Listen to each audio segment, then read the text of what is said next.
Greg, first of all, year 15 now for you here at Creighton. I know, shocking, right? It just flew by. What have you learned about your team in the first 2.5 weeks here of camp? We have work to do, but most teams this time of year have work to do. And, there are days in practice where I've been extremely pleased and felt like I can see progress, and then there's days where it's like, what team was that? So that's part of October. That's part of what these exhibition games that we're going to play the next couple of weeks are for, is to give us a live test to see exactly where we're at, what we have to fix before we get into, a very difficult non-conference schedule. Pop Isaacs, Jemiah Neal, how are your two big transfers coming along? They're getting better every day. And, I think Pop has really embraced our system and our style. I think he's finding where his shots are coming from. And, Jemiah's athletic ability and activity on both ends of the floor is going to be really important to us. We're counting on their experience. That's why you bring those guys in. What we saw was Steven coming in from Utah State last year. I mean, he found his own in Big East play. It took him a little while in early January.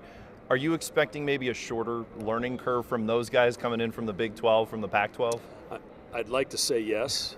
But as you think about transfers, even Baylor Shireman, as good as he was as a senior, it took him a while to find his way. It's a different style. It's a different system to learn.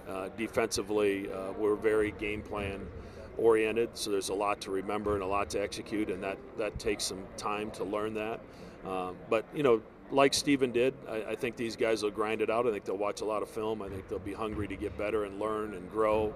And hopefully by the time we hit that stretch in November where our schedule gets really difficult, they're ready to go. What is the difference that you're seeing this year, and just the level of maturity and the leadership difference with Ryan and Steven leading the way? They've been outstanding. Their voice has been consistent in practice, like I would expect it would be. And, we're going to need that as we navigate maybe some rough waters at times during the non-conference portion of our schedule. I think the consistency in their leadership is going to be really critical for us. Their attitude's been great. Their work ethic's been great. And, they've been mentors to all the new guys in our program. And some of the young guys is Sterling Knox, who's coming off a red shirt that's trying to find his way into the rotation.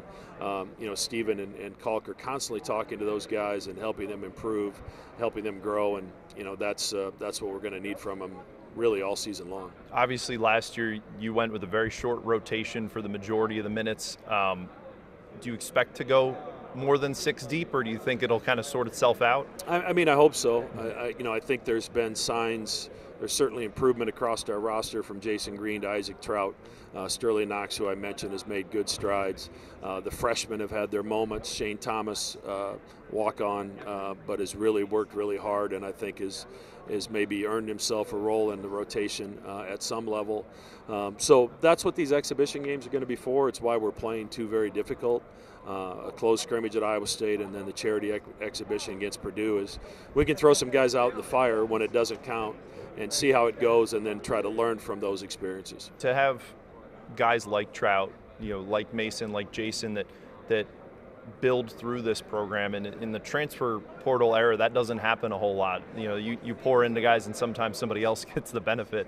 What does that say about your program, what you're doing, and those kids that they want to stay here, learn, grow, and expand their role here? Well, to your point, first, they're wonderful young people, and they're loyal people, which is a big reason they're still here. But I think it speaks to our fan base and how they're supported in this community during good times and bad, and also that they're enjoying their experience at Creighton. And without that, it's hard to keep guys around. So those guys have worked, they've progressed, they've stayed, and hopefully they'll reap the benefits of those decisions.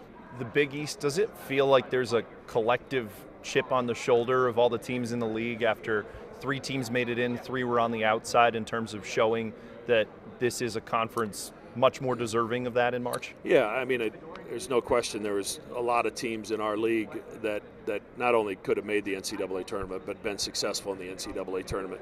And there was a perfect storm that happened last year with some teams winning conference tournaments that in conferences where they were only going to get one bid if the right team won the conference tournament. And that happened 4 or 5 times, and I think knocked out 4 or 5 really good teams. So I think those teams are all better, and the top of the league is great. I think the bottom of the league has really improved.